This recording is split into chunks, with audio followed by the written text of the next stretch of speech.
Yo, welcome back to Fasterproms YouTube. Dude, we got Brent from PF5 Speed. Guys, give them a sub. This guy is a freaking genius. I truly respect this guy and the utmost of the tuner community. Thank you. You guys got to check this guy out. He knows his crap, and so much so that we got him down here to help build us a combination. So guys, we're putting a K24 in a SmartKar. I don't know if it's been done or not, but we got the best guy on the job, so it doesn't matter if it's been done before. We're gonna try and do it better. I don't know, Ben the Fab guy's killing. So check out where we're at right now. This has got a very unusual setup, but I mean, everything's going pretty well according to plan. I mean, honestly, some things are working out better than we even would have anticipated. Yeah, I was expecting this to be pretty much a nightmare, but we got super lucky. One of the huge things is our subframe from the TSX fits within the main frame section of the SmartKar. Just minor trimming. Yeah, we had trimmed like a ½ inch off total, so wasn't much. Beautiful. Just like that right there. Allows us to use this whole subframe. All the suspension points are exactly where they're supposed to be. We're gonna do a few minor things since this is front wheel. Oh, and the other thing I wanted to point out is that you've stripped this thing down completely now. The steering rack is gone. Yep. No, no nonsense is there. It's so absolutely all business. So yeah, where we're at now is we made these base plates for the main hoop. The main hoop is just tacked in, and what I did was I drilled through the cross member of the SmartKar frame rail. I dropped the main hoop through, and we're going to tie the main hoop into the subframe mounting points from the TSX. I know a lot of people are going to say, hey, you're putting this in a SmartKar, which is a tippy car already, but we're definitely trying to execute all that stuff as best as we possibly can, putting the weight as low hung as we can. We're making it wider and longer. We are supposed to be about 8 inches wider. Now, not only that, we're trying to extend the wheelbase minimum 6 inches, as much as a foot. So where we're at right now, this is exactly that point of where we are checking what our wheelbase is going to be. This is just very approximate. 78 inches. Hey, let's measure the go-kart real quick just to know. Yeah. It's like twice what a go-kart is. 40. Oh my gosh, dude, it almost is. 40 inches. Yeah. All right, so we got Brent, and he's gonna drop some knowledge here. This being a transaxle, I don't know how to weld it. It's like I've done a couple now with the inside it. So we basically have to pull this back half of the case off, and then we pull the gear stack off, pull the diff out, we'll put our axle stubs in, weld it, and then undo it, and that's good to go.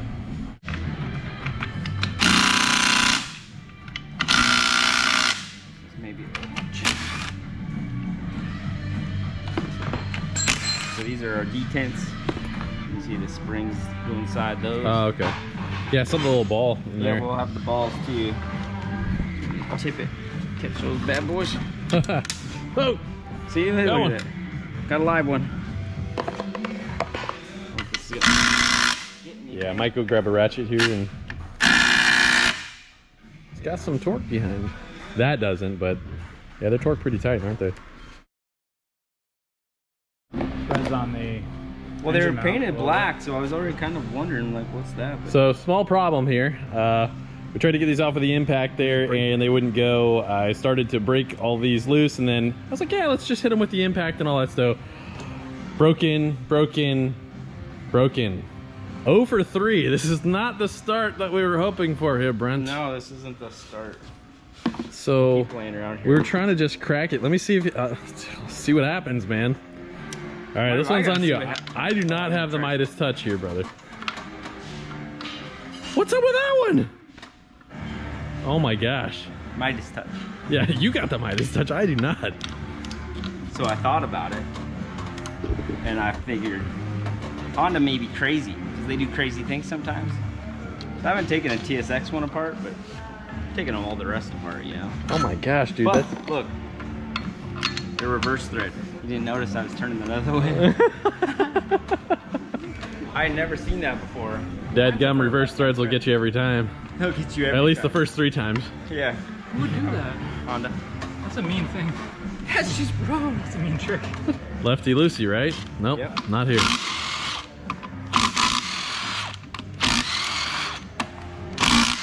Wow, look how easy this come off. So far with this SmartKar project, you've contributed sweat and now blood. We just need tears. I ain't got time to cry.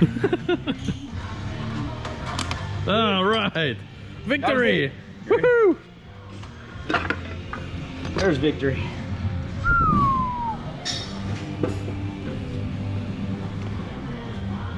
Woo! Yep, there's some gears. There's some gears.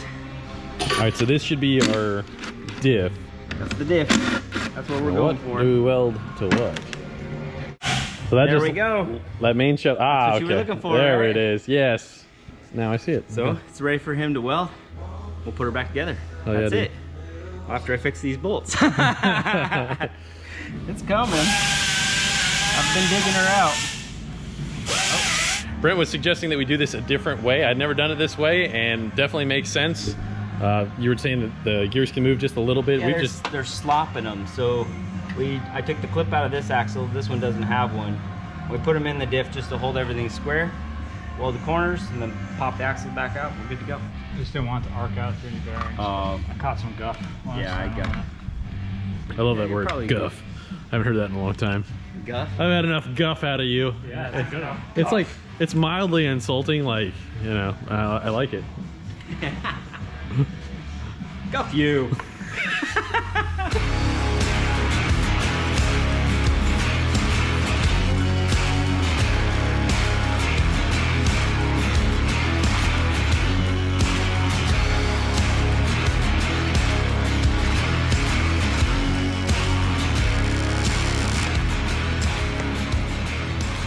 Honda. All right, so Jeremy cleaned out both cases. Case is all cleaned out, looking good. And I'm gonna go ahead and toss this differential back in it. And that'll get this thing rocking. All right, I'm warning you, I touched that and it went cling, cling, cling. So I'm hoping that you know how that goes back together. Something went cling, cling, cling. Yeah, I think it's that part on the ground there. Yeah, I like that.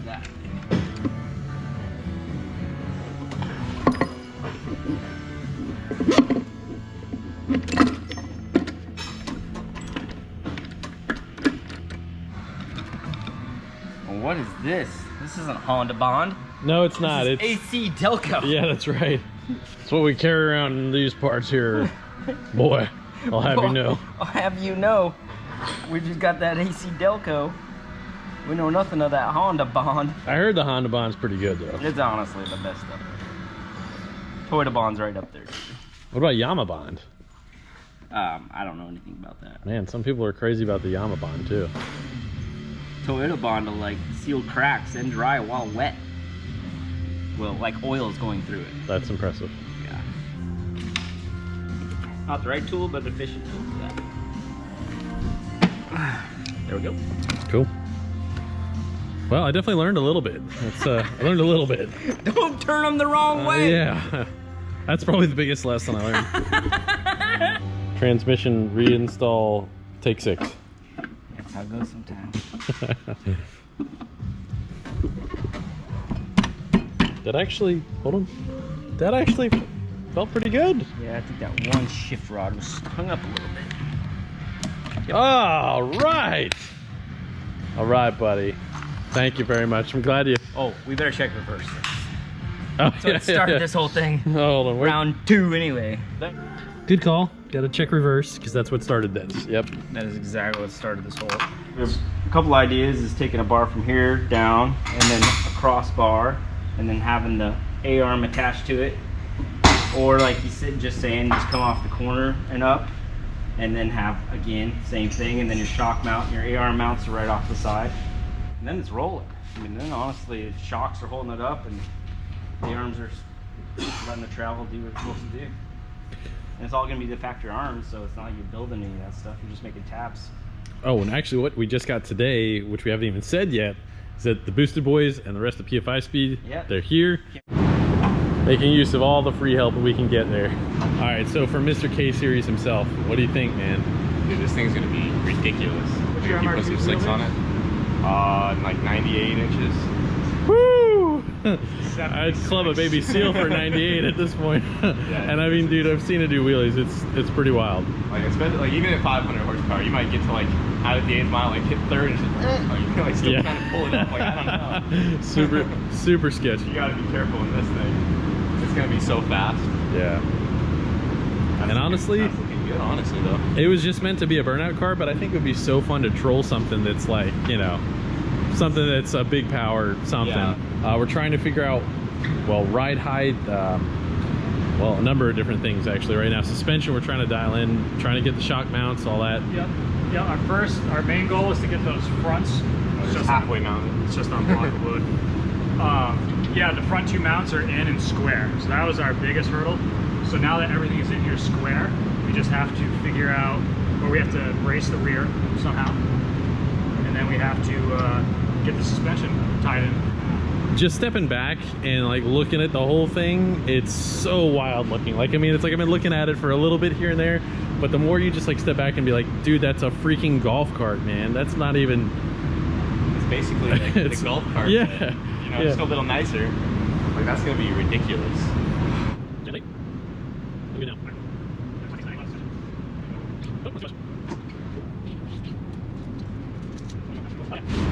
Well, we see some parts that are gonna have to go. We're probably gonna have to cut a little of this off, right? Yeah, we're gonna get some plasma action on this. These were completely bottomed out. Right. So we're pulling the angle out of the CV by doing this, and that's gonna give us an idea. On the CVs, so we're wanting that to be a little bit straighter. Mo straight and mo better. All right, so we got to check the bottom of the oil pan, make sure that that is straight, and then we're gonna have to check kind of our port and starboard to see if... Starboard, wow. Mariner over here. I forget which one's which though. Port is left. Port is left. Think of port wine as 4 letters. P-O-R-T, okay. L-E-F-T. Okay, what I did remember is that port was red like port wine. Exactly. I did remember that. So we've all learned something now. Dude, that is... Oh, hey, look, there it goes. Oh boy. What did I do? That's the angle. Look at those CVs. That's where we... That is so freaking nasty. Never ever, Laz, did you ever expect to be building something like this, huh? No. But I think it's pretty cool though. I think it's gonna be awesome. It's so clever how Laz took that, cut it, moved the offset, so you can see that's how it was when we got the pedal right there. So we cut it, swapped it, so we can get our offset right there. It's pretty sharp how he did that.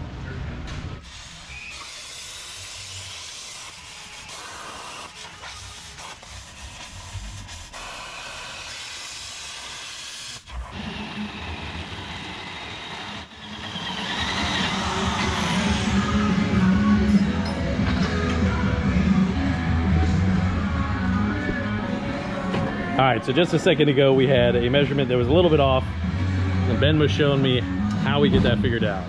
I still need to go a little more. It's okay though. That one actually isn't too bad. So the main hoop might be off like, you know, an 1/8 inch or so, but it's still, we just have it tacked up here. It's welded on the bottom, so we do have a little flexibility with it still. Gotcha. So we're basically trying to get this thing so we can have it as a roller, lock it in, and be able to, well, build upon that, really. Yeah, absolutely. All right, so for us newbies, if we ever wanted to buy something like this and figure this out, show us what you know. Well, I think everybody does it differently when it comes to bending tube, because I've seen people that, you know, have all these complicated math problems and dividing and all this stuff. What I like to do is, so what I did is I bent to 90, okay? And on the 90, I marked where the bend starts. I see. Right? So, for example, because when it bends a tube, it actually stretches it as well. Yeah. So in this case, the bend will start right here, and it will go ultimately full 90 if you know you run the bender the whole way. So once you have the 90, then you can pretty much, you know, figure anything else out. Cool. Well, let's make another one, man. Cool. Yep. So what I did in this, I just took the slack out of the tube. So you actually, there's quite a bit of wiggle room there. So I get my line that I just made Okay. You right put it on up. the back side of the die here. Oh, there we go. Yep. And the last one I bent at 40 degrees. This one actually has 4 degrees of spring back. So if you want to bend 90 degrees with this tubing and this die, you actually bend at 94 and then it will spring back to 90. Is that an experience thing or is that just a known fact? I mean, how does that? Yeah, that's known. And that's why you do your 90 first to make sure you know how much spring back it has. Because if this was 120 wall or any other thickness, it might have more or less, you know, or whatever spring back on it. So Nice. I found with 95 thousandths inch and 3/4 DOM, it's 4 degrees on this and it works pretty well. Very cool. This is my Harbor Freight special. So this has been through many renovations, but Hey, it works good for you, man. yeah, I made this clamp. I got this for like $70. I haven't killed it yet, so Made many a BMW roll cage. many. Many. I tried to count the other day. I'm probably north of 200. Many. That's our degree ring. So right now, with this one, the stroke of the piston is almost out. So what you do, and you repin it.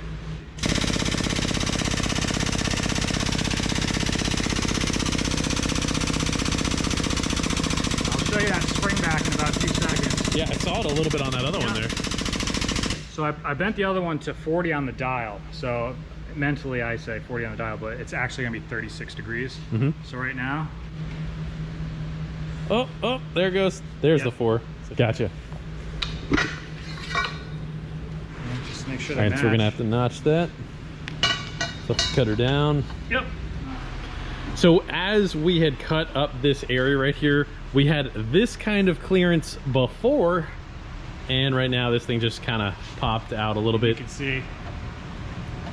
So once we start taking things apart, how it was all tied together, just kind of. It's gotta be fine though. I can make a little gusset from here to here, something silly, if you know, if it becomes an issue. But I mean, we kind of expected something like that to happen. Somewhat. at this point, all these are doing right now is holding the rear quarters and what's gonna be left of the taillights on.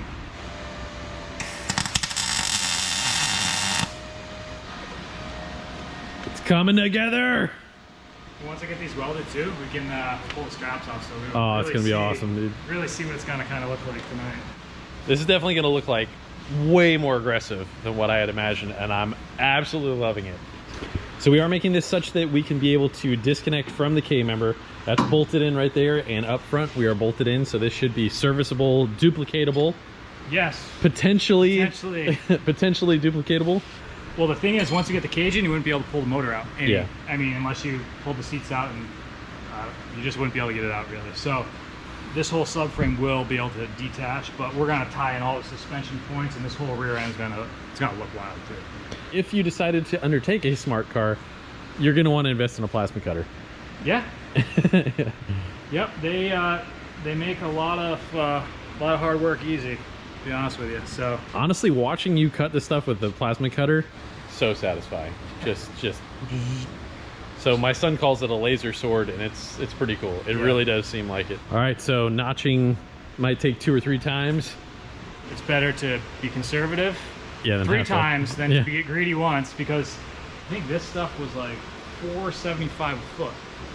So you waste, I mean, you can use it in other places, but if you mess this up, then I go rebend. Time, that money, time, yep. And yeah, so, and you're gonna mess up tubing. It's just the way it goes. Old swag off-road reach around for the win right there. This one's awesome. I personally have I don't even know what brand, but it mounts on a milling machine. So it's a lot more setup and everything to do each notch. It's nice because it's very firm, but this is twice as fast, I would say. Yeah. And this is very, very solid. Super versatile. Yeah, it's a really good notcher. And I still need to go a little bit more here. Would you say a tickle? A tickle? A whisker? Like We need to go just a little bit more.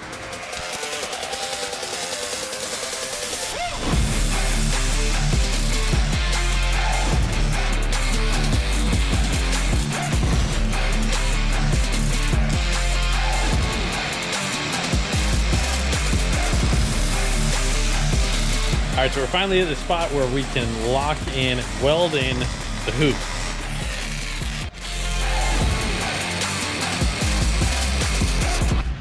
Man, that is incredible. Look at how wide that is. Dude, seriously, good job, brother, man. This is so freaking cool. We just started. There's so much stuff to figure out, but each stage as this thing goes through, it's like, it's so exciting.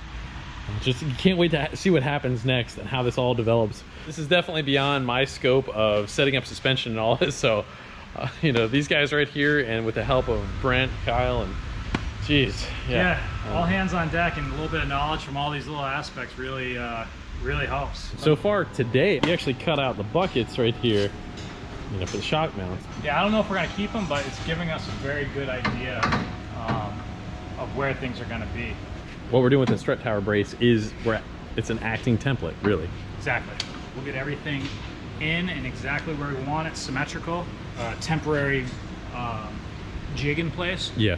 That way nothing will move. We can pop these off and then we can just tube it and make our own tabs and the whole thing. So that's what I'm thinking the plan is right now. So our coilovers were for like an EG hatch. Yeah. And these were a 3 and those were a 2 bolt.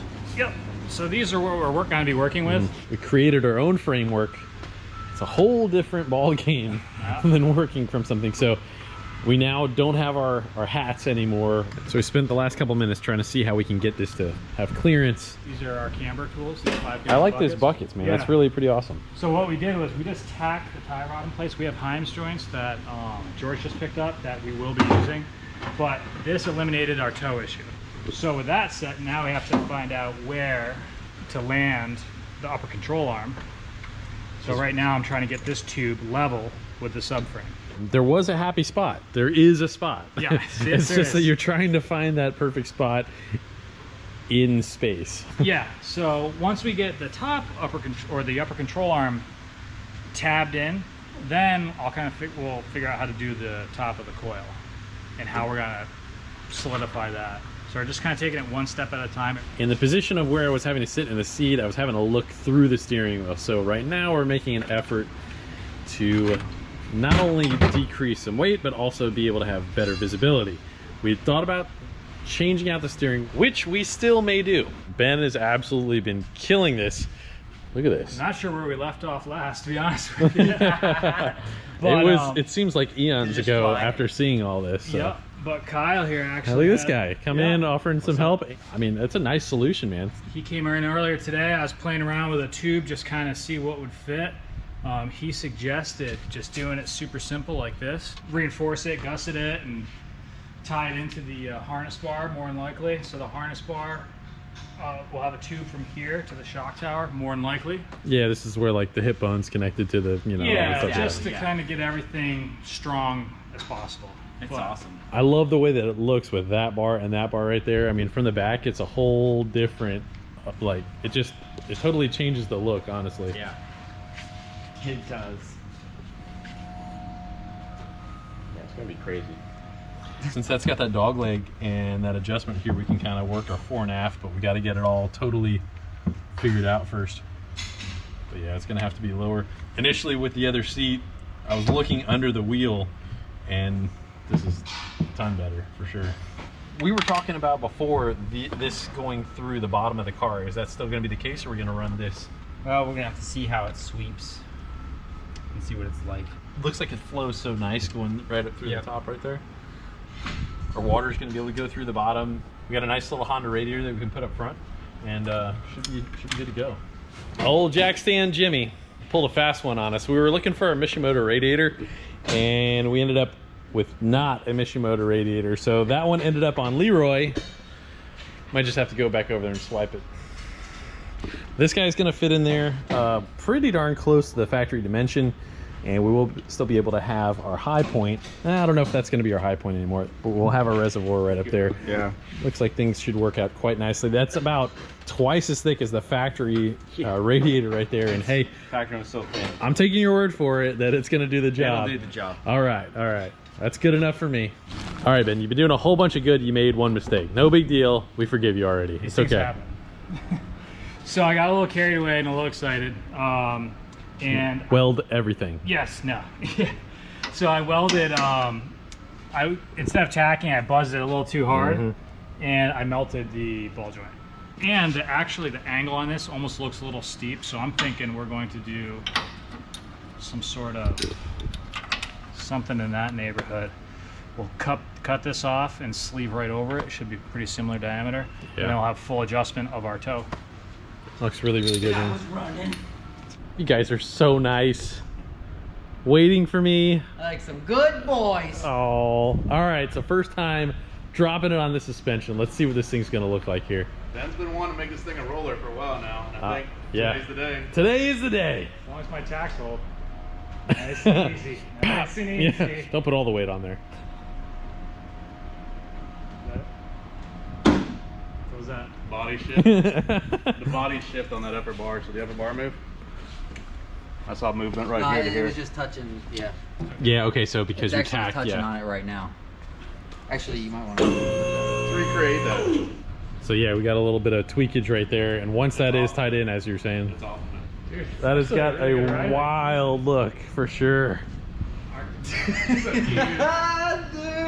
Visually, our camber looks a little aggressive. Yeah. Stowed out and camber. All of which can be fixed. Ride height though. The ride height is nice. We look like our axle is at a different degree than on that side. Which honestly, we could just put the angle meter on it and check that out. Yeah, we also don't have an engine mount on this side yet. So the engine might be a little bit... I think we got some figuring out to do, because once now we're loaded up in the suspension, everything's kind of moving around. So Not something that we can't fix. Nope, not at all. All right, well, dude, it looks freaking awesome. I was just editing the other video of when we first put it down, and it looked awesome when it didn't have the engine in there, but with the engine, it is aggressive. Looks super mean. It does look mean. We're gonna have to come up with a really good name for this thing. Well, Ben, I have confidence you'll figure it out, man. Yeah. All right. Yeah. Well, it looks No, great, man. it's I'm just- really, really happy with that. I was concerned about that. The height of the upper control arm. I think we were going to need to probably knock some of those tacks off and try to raise that. That will gain us our camber where it should be. 1,427. Ooh. All right. So It's 1,426. shut up. It's not even on the scale. It's gonna be like that. That's messed up, Laz. I'm gonna be liberally guessing that we're probably still have about 200 pounds to put in it. We don't have the well, we got piping, we got to do the intercooler, we still have more bars to do, but I think 200 pounds is a safe guess at the moment. I'm gonna say, all right, 1530. Come on, Laz. Are you gonna take out 400 pounds? What? 1933. What? No. Oh. Did you check the batteries in that thing? Okay, so hold on. How far off? When we had measured this before, somebody was like, "Oh, you got one of the one of the things wasn't showing," and I think we all just like looked at the scale really fast. Yeah, 5644. 5644. 56 rear, 44 front. That's good. We got a heavy battery in the front too. We can go lightweight battery. Yeah. Suspension iteration V2. We forgive you again. Yeah. No, dude, I'm totally kidding, dude. But once all the weight was really on it, Yeah. this upper control arm was at an unacceptable angle. So essentially what we had to do is space up the upper control arm mount, which takes care of our camber and the whole thing. Once the top shock mount is good, we'll lower it down, get all the weight on it, and then we can adjust our camber here. It looks awesome though. I know I said it before, but every time I step back and look at it from a different angle, like I went to the side just a second here, and I was like, wow, that's pretty dope. There's a lot going on. And then I went from this side over here, and I'm like, sweet. And I went from over here, and then I was like, whoa. Dude. Word. It's like, oh, shorty. Guys, we were about wrapping it up here for the night, and I've been doing some dyno tuning. Ben's still making a bunch more steps here. And to prove that it's a roller, we moved it from that lift to that lift. Didn't have it on video, but it does go by its own weight. It does roll. And we're doing something to... Hey, wait a minute. There is 2 camshafts in there. Dang, she's clean though. Race car. Brand new time machine. Look at that. It actually really does look pretty good. Pretty clean. Super clean. Like your super hat. Everything is tacked, and Ben's going to finish up doing a whole bunch more welding. We got to get the harness bar in there. I'm really excited to see about that. Along with the seat, it is shaping up beautifully. Guys, it truly is a tremendous blessing to be able to build these, be surrounded by really good people, and have fun doing it. Love what you're doing, and be able to make a living doing it. One day I really want to get this thing back and share this with you guys, and we'll get back to our S10 twin turbo all-wheel drive manual trans. Also, my dad's car. This was the fastest naturally aspirated vet in the world. We're still waiting on a valve body, and we have been waiting for this for about 2 months, so we'll get back to that. So Uncle Sam is getting some work. We're gonna get that balancer back on. Thank God the crank was still all right. If you guys didn't see what happened, you gotta check out Brent's video. Had a good time, but short-lived. So guys, if you've been enjoying this series, I wanted to say thank you so much. Please tag a buddy, share this. Also check out our Instagram, that's @Fasterproms. I wanted to leave you guys with a couple of different songs that are near and dear to me. So check out Possum Kingdom by the Toadies, as well as Eye of the Storm by Ryan Stevenson. Hope you guys enjoy that. This thing is going to be wild, so stay tuned. We got a bunch of stuff coming at you very shortly. Enjoy some puppy clips here.